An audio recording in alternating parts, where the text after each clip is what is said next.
എനിക്ക് കുഞ്ഞുനാളിലേ ഉള്ളൊരാശയായിരുന്നു കൊട്ടാരത്തിൽ ജീവിക്കണമെന്ന്. ആരും കള്ളന്മാരായി ജനിക്കുന്നില്ല, സാഹചര്യമാണ് അവരെ അങ്ങനെ ആക്കുന്നത്. ഉദാഹരണത്തിന് നിങ്ങളുടെ കാര്യം തന്നെ എടുക്കാം. നിങ്ങൾ തടി മോഷ്ടിച്ചു, വിറ്റു, നിങ്ങളുടെ ഭാഗ്യം കൊണ്ട് അതെന്റെ കണ്ണിൽ തന്നെ പെട്ടു. ആ പോട്ടെ, കള്ളന്മാരാണേലും നിങ്ങളെ എനിക്കിഷ്ടമാ. ഐറ്റംസ് ഒക്കെ എങ്ങനെയുണ്ട്? നന്നായിട്ടുണ്ട്. നല്ല പാചകമാണല്ലോ. ഉർമീസിന് മുമ്പ് കുശിനിപ്പണിയായിരുന്നോ? ഇപ്പൊ കുശിനിപ്പണിയാണ്. മാപ്പിളവർക്ക് വേറെ ചില പണികളൊക്കെ അറിയാം. അത് പോകെ പോകെ സാറിന് മനസ്സിലായിക്കോളും. തിരുമനസ് ഞണ്ണുക. ഇവിടെ ഈ വെജിറ്റേറിയൻ ഫുഡ് മാത്രമേ കിട്ടുകയുള്ളൂ. Chicken 65, tandoori 25, mutton 85. ഇതൊക്കെ കഴിച്ചാണ് ഞാൻ എന്റെ ബോഡി മെയിൻറ്റെയിൻ ചെയ്യുന്നത്. അത് കണ്ടപ്പോഴേ മനസ്സിലായി, ഇത് കൊട്ടാരമാണ്, പച്ചക്കറികളെ പാടുള്ളൂ, കടിച്ചു പറിക്കുന്നൊന്നും പാടില്ല. എന്റെ ആരോഗ്യം തകരാറിലാവുമല്ലോ. ഓക്കെ, മാനേജ് ചെയ്തോളാം. ഞാനിവിടെ നിങ്ങളുടെ കൂടെ കൂടിയിരിക്കുകയാണെന്ന് ആ മഹാദേവ വർമ്മയോ അയാളുടെ വക്കീലോ അറിഞ്ഞാൽ പിന്നെ എന്നെ സ്വാധീനിക്കാൻ ശ്രമിക്കും. ഇവിടെ എന്തൊക്കെ നടക്കുന്നു എന്ന് അപ്പൊ ചോർത്തി കൊടുക്കാൻ പറയും. എന്റെ കർത്താവേ, പേടിക്കണ്ട, ഞാനൊരു അക്ഷരം പറയത്തില്ല. ഉണ്ണുന്ന ചോറിനോട് കൂറ് കാണിക്കുന്നവനാ ഈ സദാനന്ദൻ. ആ ശങ്കരനാരായണന്റെയും ചോറ് കുറെ ഉണ്ടതല്ലേ, അപ്പൊ പിന്നെ അവിടെ ഒരു കൂറ് കാണിക്കാതിരിക്കുവോ? അത് പഴഞ്ചോറായില്ലേ? ആ, പഴയതിനെ പറ്റി പറഞ്ഞപ്പോഴാ ഓർത്തത്. അപ്പുറത്ത് പഴയ കാര്യസ്ഥന് മോളുമാ താമസിക്കുന്നത്. എന്താ ചുമ്മാ? എന്ത് ചുമ്മാ? വെറും ചുമ്മാ. നിങ്ങൾ ഇങ്ങനെ വായി നോക്കിയിരുന്ന എനിക്ക് ശരിക്കും ഉണ്ണാൻ പറ്റത്തില്ല. ഒന്ന് അങ്ങോട്ടേക്ക് മാറിയിരുന്നേ. മതി ഷേക്കല്ലേ. ഒത്തൊരുമ. ഞങ്ങള് തമ്മിൽ ഭയങ്കര സ്നേഹ. സാറ് തിന്നട്ടെ.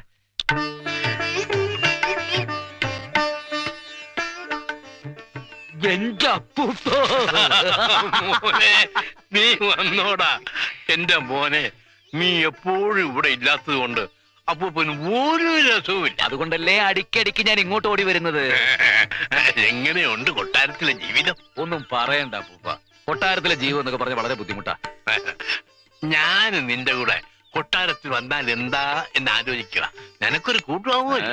എനിക്കിപ്പോ അവിടെയുള്ള കൂട്ടൊക്കെ തന്നെ ധാരാളമാ. അതിലൊരുത്തന്റെ കട്ടയും പടവും ഇന്നോ നാളെയോ ഞങ്ങൾ മടക്കാം. അതാരാ? ഒരു പ്രേതം. ഇരട്ട കൊലപാതകം നടന്ന സ്ഥലമല്ലേ, അതിലൊരു പ്രേതം. ഒക്കെ പറയാം, വാ.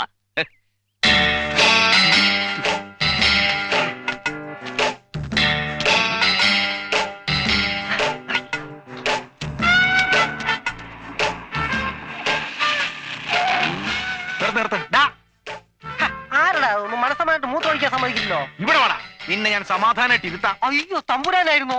ഞാൻ അങ്ങോട്ട് വരാൻ തുടങ്ങിയായിരുന്നു. അവന്മാരെ അവിടെ നിന്ന് ഇറക്കാൻ വേണ്ടി അയച്ചിട്ട് നീ ഇപ്പൊ അവരുടെ അടുത്ത് കൂടിയല്ലേ? അയ്യോ, കൂടിയതല്ല, കൂടി പോയതാ. യക്ഷികളി തീറ്റി എന്ന് കരുതി സാക്ഷി സദാനന്ദൻ തോറ്റു പിന്മാറുന്ന പ്രശ്നമേ ഇല്ല. ഒരു മിത്രമായ അകത്ത് കയറി അവരുടെ രഹസ്യങ്ങൾ ചോർത്തിയെടുക്കുക, എന്നിട്ട് ഇതിനെ പുറത്തിറക്കാം. അത് നടത്തിയില്ലെങ്കിൽ നിന്റെ കഥ ഞാൻ കഴിക്കും. നീ ഒന്ന് പിന്നൊരു കാര്യം, ഇതിൽ എന്റെ കൈ ഉണ്ടെന്ന് അവരറിയരുത്. അത് ഞാൻ ഏറ്റു. എന്നാ ബാക്കി ഒഴിച്ചോട്ടെ. അനന്ത, അനന്ത, ഇങ്ങനെ നോക്കൂത്തിയെ പോലെ ഇവിടെ ഇരുന്നോ? അവിടെ നടക്കുന്ന കോപ്രായങ്ങൾ എന്തൊക്കെയാണെന്ന് വക്കീലിന് അറിയോ? ഇനി ഞാൻ ജീവിച്ചിരുന്നിട്ട് കാര്യമില്ല. സന്തോഷം, ഞാൻ രക്ഷപ്പെട്ടല്ലോ. ഫലിതബിന്ദു വെക്കാനല്ലേ വന്നത്? കാര്യം എന്താന്ന് വെച്ചാ പറ. ഞാനൊരു കക്ഷിയുടെ ഒപ്പിച്ചോണ്ടുവന്ന റമ്മ നശൂല നക്കിക്കൊണ്ടിരിക്കുക. ചോദിക്കാൻ ചെന്നപ്പോ എന്റെ കർണത്തടിച്ചു. പോരാത്തതിന് ഒരു ഓംലേറ്റ് ഉണ്ടാക്കി കൊടുക്കാൻ. ഇന്ന് ആ തെണ്ടിയെ തല്ലിക്കൊന്ന് ചാക്കിനകത്താക്കി പുഴയിൽ ഒഴുക്ക് ഞാൻ. ഇതിന് ഒത്തീർപ്പുണ്ടാക്കാൻ വന്നാൽ നീ എന്നെ അടിച്ചോ? അവൻ നിന്നെ ഇതേപോലെയാണ് അടിച്ചത്.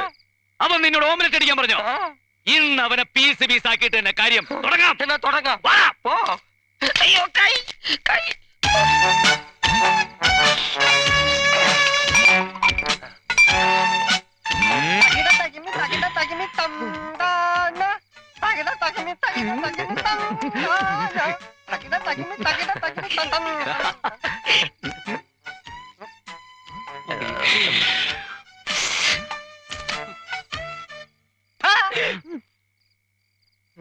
എത്ര നേരമാണോ പറഞ്ഞിട്ട്?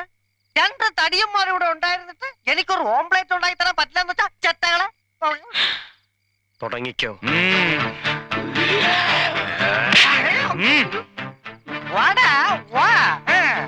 ലോറി, തടി, പോലീസ്, കോടതി, ജയില്. തുടങ്ങിക്കോ. എന്ത്? ഓംലെറ്റ് ഉണ്ടാക്കാൻ തുടങ്ങിക്കോളാൻ. മറ്റോ ഉള്ളി അരിയാം.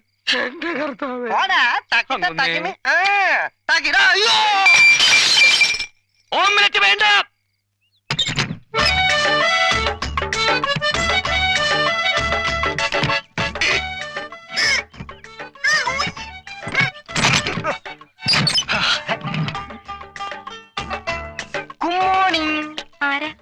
ഞാൻ സദാനന്ദൻ, കൊട്ടാരത്തിലെ റസീവറുടെ PA. ഇത് കുറച്ച് പായസം. ഇന്നെന്റെ പിറന്നാളാ. അയ്യോ വേണ്ടിയിരുന്നില്ല. അവിടെ ഇതൊക്കെ വെക്കാൻ ആരാ ഉള്ളത്? ഞാനൊരു കുക്കിനെ നിർത്തിയിട്ടുണ്ട്, ഉർമീസ്. പേര് ഉർമീസ് എന്നാണെങ്കിലും പ്രവൃത്തിയൊക്കെ കൊട്ടാരച്ചിട്ടയിൽ തന്നെ. എന്താ പേര്? രോഹിണി. നക്ഷത്രവും അത് തന്നെയാവും അല്ലേ? അല്ല, മകം. മകം പിറന്ന മങ്ക, പൂരം പിറന്ന പുരുഷൻ. എന്തൊരു യോജിപ്പ്. ഇന്ന് ജന്മനാളെന്നല്ലേ പറഞ്ഞത്? അതെ. അതിനൊന്ന് പൂരം അല്ലല്ലോ, ആയില്ലയോ അല്ലേ? അതെ, ആയില്യാണ്. എന്നാ പൂരവുമാണ്.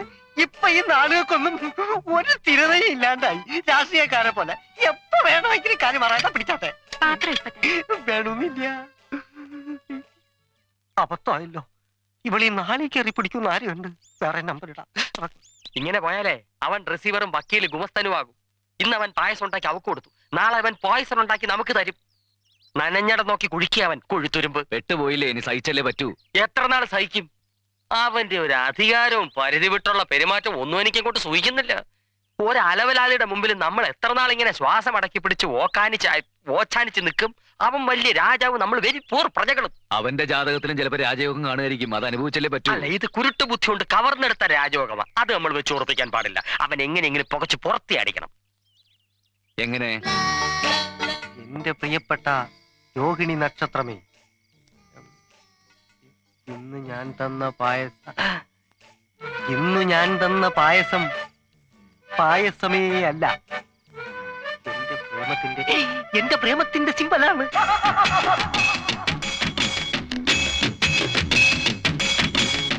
എന്റെ സതുവേട്ടാ എന്ന രോഹിണിയുടെ കുയിൽനാദം എന്റെ കർണപുടങ്ങളിൽ ഡും ഡും ഡും എന്ന് അലയടിക്കുകയാണ്.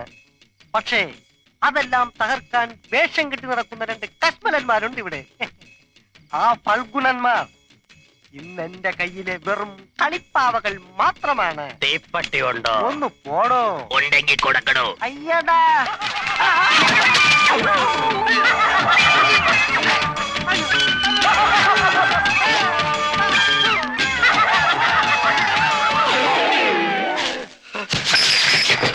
ഈശോയെ, അനക്കമില്ല. അവൻ ചത്തു.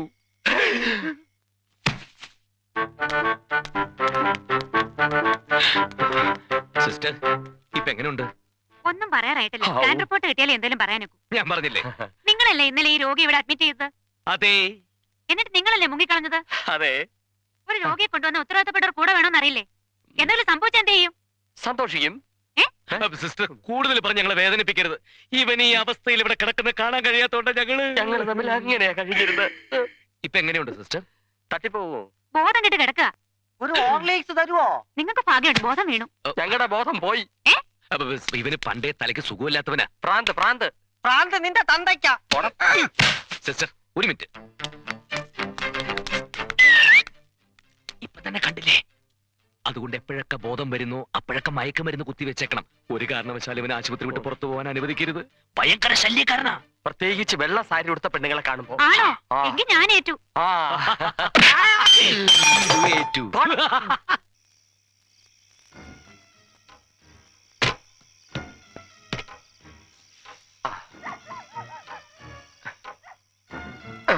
ഇതാ ഗ്രാമഫോണേ, ഇതാ വീണ ഫോണേ. വിലപിടിപ്പുള്ള സാധനങ്ങളാ. ഓസിന് കിട്ടിയതാന്നേരി നശിപ്പിക്കല്ലേ. അതിന്റെ ഒരു നീളം. കൊട്ടാരത്തിന്റെ ഒരു ഭാഗം വെളുത്തു തുടങ്ങി. എന്നിട്ടും അമ്മാവന്റെ കറുത്ത മനസ്സ് വെളുക്കുന്നില്ലല്ലോ. എന്തൊരു മനുഷ്യനാ. ഉർമിസേ, ഈ ലോഡും കൊണ്ട് പോകുമ്പോ അമ്മാവന്റെ അടുത്ത് പറഞ്ഞേക്കണം, മേലാൽ ലോറി ഇങ്ങോട്ട് അയക്കരുതെന്ന്. ഈ കള്ളത്തരത്തിനൊക്കെ കൂട്ടുനിന്ന് മടുത്തു.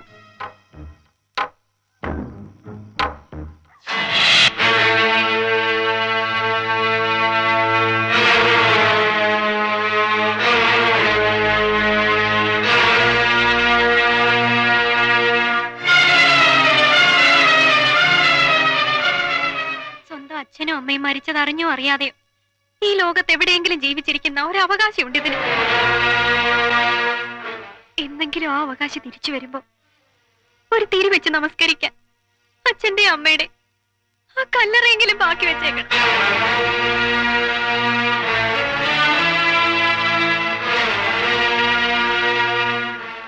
എന്താ ആ സാധനങ്ങളൊക്കെ തിരികെ കൊണ്ടിട്. അമ്മാവൻ തിരികെ കൊണ്ടിട പുല്ല്.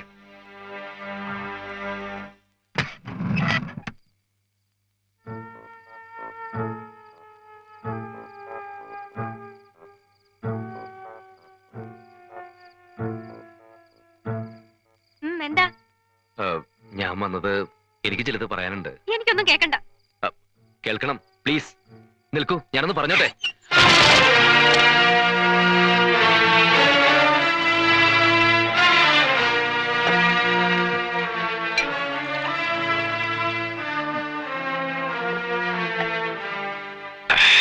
ഒഴിക്കടാ.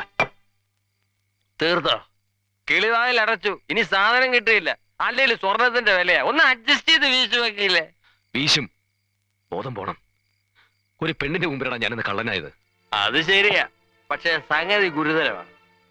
അവള് പരാതിപ്പെട്ട അനന്തന്റെ ബാർ ലൈസൻസ് തെറിയും. ഇവിടുന്ന് പോയ സാധനങ്ങളുടെ മുഴുവൻ ലിസ്റ്റും ആ പെണ്ണിന്റെ കാണും. അവക്ക് രാത്രി ഉറക്കവുമില്ലേ? നാണക്കേടായിപ്പോയി.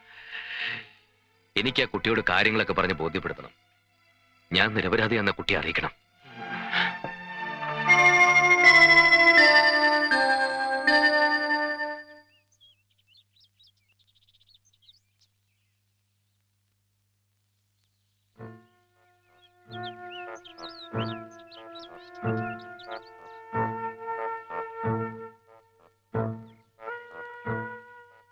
ഈ കൊട്ടാരത്തോട് ഞങ്ങൾക്കുള്ള കടപ്പാട് തീർത്താൽ തീരാത്തതാണ്. എന്നാലും വീട്ടിൽ വന്ന ഒരാളോട് എന്താണ് അയാൾക്ക് പറയാനുള്ളതെന്ന് കേൾക്കാൻ പോലും കൂട്ടാക്കാണ്ട് ഇവൾ ഇന്നലെ ചെയ്ത് ഒട്ടും ശരിയായില്ല. രോഹിണി ചെയ്തത് ശരിയാ, തെറ്റ് ചെയ്തത് ഞാനാ. അത് പറയാനാ ഞാൻ ഇന്നലെ അങ്ങോട്ട് വന്നത്. തെറ്റ് ചെയ്ത് ആർക്കും പറയാനുണ്ടാവും കുറെ ന്യായീകരണങ്ങള്. എനിക്കും പറയാനുണ്ട് കുറെ കാര്യങ്ങള്. സ്വന്തം വിധി ഓർത്തുള്ള സങ്കടം കൊണ്ടാ ഞാൻ അങ്ങനെയൊക്കെ പറഞ്ഞതും മോശമായി പെരുമാറിയതും. പലപ്പോഴും ചോദിക്കണമെന്ന് കരുതിയതാ. ഇപ്പോ പരസ്പരം കുറ്റസമ്മതവും ക്ഷമയൊക്കെ പറഞ്ഞ സ്ഥിതിക്ക് രോഹിണിയോട് ഞാൻ ചോദിച്ചോട്ടെ, പറഞ്ഞില്ലേ വിധിയാണെന്നൊക്കെ? അതും ഈ കൊട്ടാരം തമ്മിലുള്ള ബന്ധം. കുട്ടികളില്ലായിരുന്ന തമ്പുരാനും തമ്പുരാട്ടി ഒത്തിരി നേർച്ചയും കാഴ്ചയും വെച്ച് കിട്ടിയതാ കൊച്ചു തമ്പുരാനെ. സംഗീതപ്രിയനായിരുന്നു. ബാംഗ്ലൂരിലെ കോളേജിൽ നിന്ന് അവധി ദിവസങ്ങളിൽ ഇവിടെ എത്തിയാ പിന്നെ കൊട്ടാരത്തിൽ എന്നും സംഗീത സദസ്സാ. നൃത്തം ചെയ്യാൻ അറിയാമായിരുന്ന എന്നെ ജീവനായിരുന്നു തമ്പുരാനും തമ്പുരാട്ടിക്കും. വെറും ഒരു കാര്യസ്ഥന്റെ മോൾക്ക് കൊച്ചു തമ്പുരാന്റെ സംഗീതത്തിനൊപ്പിച്ച് ചുവടുകൾ വെക്കാനുള്ള സ്വാതന്ത്ര്യം വരെ തന്നു അവരെനിക്ക്. വരിക. നമസ്കാരം. നല്ല മുഹൂർത്തം. ആൾക്കാരിൽ തന്നെ രാജാവ് കുടുങ്ങിപ്പോകുമല്ലോ തമ്പുരാനെ. ആൾക്കാരിലല്ല, മന്ത്രി വിചാരിച്ചാലും രാജാവിനെ തോപ്പിക്കാൻ പറ്റില്ല മഹാദേവ. ആ കാണാം കാണാം. താനിരിക്കുന്നിടത്ത് താനിരുന്നില്ലെങ്കിൽ നാഗേറിയിരിക്കും അല്ലേ രാവുണ്ണി? മഹാദേവനെന്തോ അർത്ഥം വെച്ച് സംസാരിക്കണു. പതിവില്ലാത്ത പല കീഴ്വഴക്കങ്ങളും പ്രവൃത്തികളും കാണുകയും കേൾക്കുകയും ചെയ്യുമ്പോ എങ്ങനെ സംസാരിക്കാതിരിക്കും? ഞാനും ഈ കൊട്ടാരത്തിലെ ഒരു ബന്ധുവായി പോയില്ലേ. എന്താ ഉണ്ടായേ? വളച്ചു കിട്ടില്ലാതെ കാര്യം പറയാ. മോഹനവർമ്മയും കൊട്ടാരം കാര്യസ്ഥൻ രാവുണ്ണിയുടെ മോളെയും ചേർത്ത് എന്തൊക്കെയോ അപശ്രുതികൾ പുറത്തു കേൾക്കുന്നുണ്ട്. മഹാദേവ, അരമന രഹസ്യം അങ്ങാടിപ്പാട്ട്. മോഹനവർമ്മ ആ പെണ്ണും തമ്മിൽ അടുപ്പത്തിലാണ്, വിവാഹം കഴിക്കുമെന്നൊക്കെയാ പുറത്ത് പറയണത്. ഇതൊക്കെ കേൾക്കുമ്പോ കുറച്ച് വിഷമവും സങ്കടവും ഒക്കെ ഉണ്ട്. ഞാൻ പറയണത് ഒട്ടും വിശ്വാസമുണ്ടെന്ന് വെച്ചാൽ കാര്യസ്ഥനോട് എന്നെ നേരിട്ട് ചോദിക്കുക. രാവുണ്ണി, എന്താ നാം ഈ കേക്കണേ? രാവുണ്ണി ഈ കൊട്ടാരത്തിലെ ഒരു കാര്യസ്ഥനായിട്ട് മാത്രമല്ല നാം കരുതിയിരിക്കണേ, നമ്മുടെ ഒരു സുഹൃത്തായിട്ട് കൂടിയാ. അടിയനൊന്നും മനസ്സിലാവണില്ല. മനസ്സിലാവണില്ല എന്ന് നടിക്കില്ലേ രാവുണ്ണി? മഹാദേവന് സംസാരിക്കാൻ സമയം തരാം. രാവുണ്ണി, രോഹിണിയും ഇവിടുത്തെ ഉണ്ണിയും തമ്മിൽ അടുപ്പത്തിലാണെന്ന് മഹാദേവൻ പറയുന്നതിൽ എന്തെങ്കിലും സത്യമുണ്ടോ? രാവുണ്ണിക്ക് ഇതേക്കുറിച്ച് എന്തെങ്കിലും അറിയോ? ഞാൻ കൊടുക്കണേലേറെ സ്ഥാനവും ലാളനയുമെല്ലാം എന്റെ മോക്ക് ഈ കൊട്ടാരത്തിന് തമ്പുരാനും തമ്പുരാട്ടിയും കൊടുക്കുന്നുണ്ട്. ആ സ്വാതന്ത്ര്യം കൊണ്ട് അവൾ എന്തെങ്കിലും അവിവേകം കാണിച്ചിട്ടുണ്ടെങ്കിൽ മാപ്പാക്കണം. അമ്മയില്ലാതെ വളർത്തിയ കുട്ടിയാണ്, ഒരുപാട് ലാളിച്ചു പോയി. ഇനിയിപ്പോ അത് സത്യമാണെങ്കിൽ അവളെ കൊന്നു കുഴിച്ചു മൂടാൻ അടിയൻ തയ്യാറാണ്. ഈ കൊട്ടാരത്തിന് മാനക്കേടുണ്ടാക്കുന്ന ഒരു ജീവിതം അടിയന് വേണ്ട തമ്പുരാനെ. രാവുണ്ണി, രാജരക്തത്തിന്റെ മഹിമയും രാജവംശത്തിന്റെ വലുപ്പവുമല്ല വലുത്. പരസ്പരം ഇഷ്ടപ്പെടുന്ന, സ്നേഹിക്കുന്ന, മനസ്സിലാക്കുന്ന മനസ്സുകളാണ്. അതവർക്കുണ്ടോ എന്ന് എനിക്കറിയണം. മനസ്സുകൊണ്ട് ഞങ്ങൾ അവളെ എന്നേ മകളായി ദത്തെടുത്തു കഴിഞ്ഞു. അയ്യോ വേണ്ട തമ്പുരാനെ, വേണ്ട. എന്ത് വിട്ടിത്തോ തമ്പുരാൻ പറയണേ? അപ്പൊ മോഹനവർമ്മയ്ക്ക് വേണ്ടി കാത്തിരുന്ന എന്റെ മോളോ? മഹാദേവ, നിന്റെ മകളെ കാത്തിരുന്നിട്ടുള്ളൂ, എന്റെ മകൻ കാത്തിരുന്നിട്ടില്ല. വിവാഹം കഴിക്കാമെന്ന് പറഞ്ഞിട്ടുമില്ല. ഇത് ചതിയാണ്. പണക്കുതിയനായ തന്നെ ദൈവമാണ് ചതിച്ചത്. ഈ കൊട്ടാരത്തിൽ അവാസ് സ്ഥാപിക്കാൻ താനെടുത്ത തന്ത്രം ആ നടക്കില്ല മഹാദേവ. ദൈവം ഈ ബന്ധമാണ് വിധിച്ചതെങ്കിൽ ഇതേ നടക്കൂ. മഹാദേവന് പോകാം.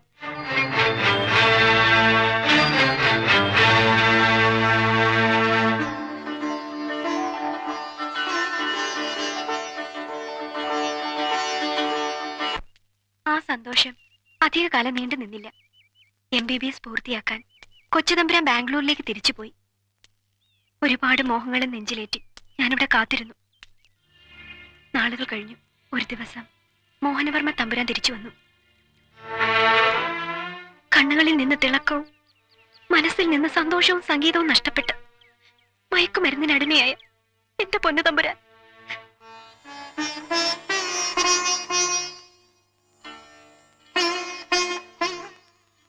ഉണ്ണി, നീ വന്ന നാൾ മുതൽ ഞാൻ ശ്രദ്ധിക്കണു. എപ്പോഴും ഇങ്ങനെ മുറിയിൽ കയറി വാതടച്ചിരിക്കുക. സമയത്തിന് കുളിയില്ല, ഭക്ഷണമില്ല. എന്താ നിനക്ക് പറ്റിയേ? പറ ഉണ്ണി. എനിക്കൊന്നുമില്ലെന്ന് ഞാൻ പറഞ്ഞില്ലേ? നിനക്ക് എന്തുണ്ടായ മോനെ? സുഖമില്ലേ?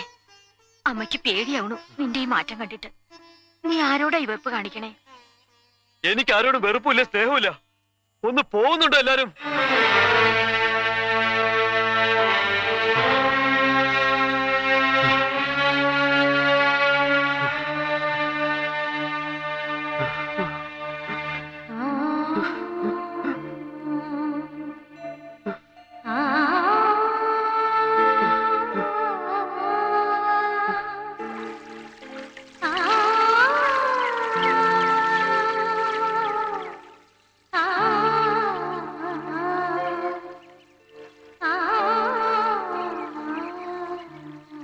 ആരോടും സ്നേഹമില്ലാന്ന് പറഞ്ഞത് സത്യാണോ? ആശിക്കാൻ പാടില്ലാത്ത തന്നെ ആശിച്ചത്. പക്ഷെ എന്നെ മറന്നോളെന്ന് തമ്പുരാൻ പറയണെന്ന് കേൾക്കാൻ ഞാനുണ്ടാവില്ല. കൊട്ടാരത്തില് അച്ഛൻ തമ്പുരാനോട് എല്ലാരും പറയണ കേട്ടു. കൊച്ചു തമ്പുരാൻ മയക്കുമരുന്ന് കഴിക്കണുണ്ടല്ലേ?